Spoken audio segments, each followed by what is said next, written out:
for me, like the time when I started Redshape and I wanted to be like hidden and that nobody knows who I am and all that, I thought that could be like a good idea to also concentrate on music myself more than on how I look like or what I wear or how I look in the scene, what my image is. It's a paradox thing, isn't it?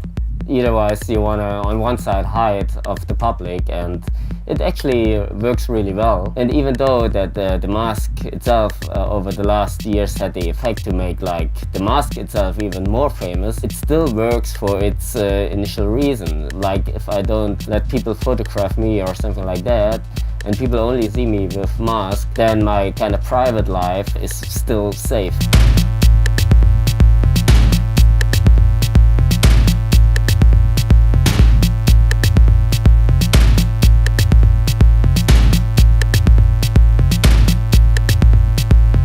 I'm not so much a guy who likes all these new machines with the buttons, all that. I can't really understand that, to be honest. I'm like a fader guy or a knob guy or whatever, or playing instrument guy. All I do will always sound a bit like it has been done before, because I'm using like instruments and I'm using rhythms and harmonies, and of course they have been there before. And if you play them with like an analog polyphonic synth or something like that, they of course will sound a bit like something else in the past.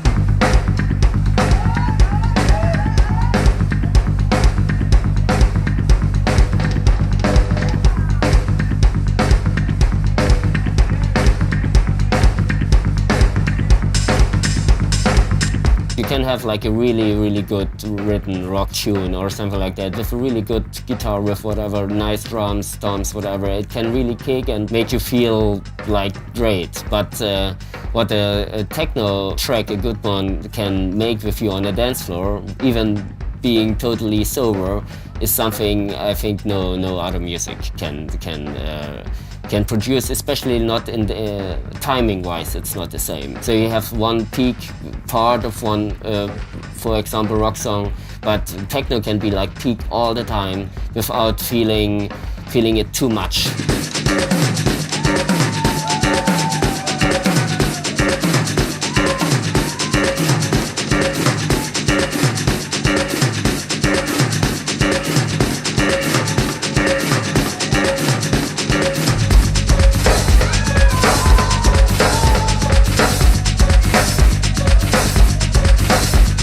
I just love rock drums. I love the sound of them. I love the toms, hi-hats, snares. It fits quite well with electronic music and not being kind of crossover-ish or something like that. Just more like from a jazzy point of view, probably. When I was young, I was never in any club. I was like into synthesizer sounds like Jean-Michel Jarre, stuff like that. Then Detroit became like an important thing, as I was seeing like some documentary movies. And so the things the people from Detroit said, especially Derek May and Kevin Saunderson, made a big sense for me at that time. I'm from the former East, and like in 95, 96, there was like still many people without jobs, and all the big factories were closed down and all that. And some parts of cities or even whole cities looked like ghost towns almost. And so it was easy to reflect the things the Detroit people said to the documentary filmers. And so I felt like kind of home with their ideas. A machine has no love nor any feeling. And sometimes the people that work for these machines end up having no feeling nor love, because they're working relentless hours, they're putting in total commitment to something that is giving nothing back. We took these same ideas of machinery, not necessarily the synthesizer, but it was more or less the sound of the synthesizer, that we created our own sounds. And all these sounds subconsciously came from the idea of industry, of mechanics, of machines, of electronics. And why? Because we come from Detroit.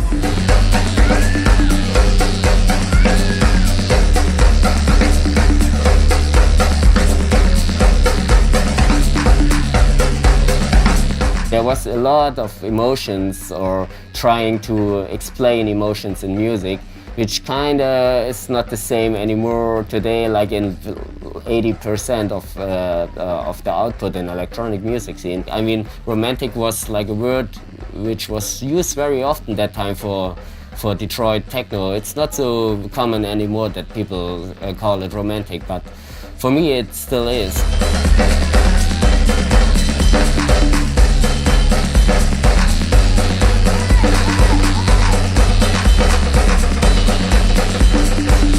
Techno for Berlin is something totally different from what is communicated from Detroit. I mean, in Berlin is like a really free city, of course, and after the end of the GDR and so many clubs and party nights and many drugs came to Berlin, so there was like a really fluid party scene, and there was that music which is quite handy for that, and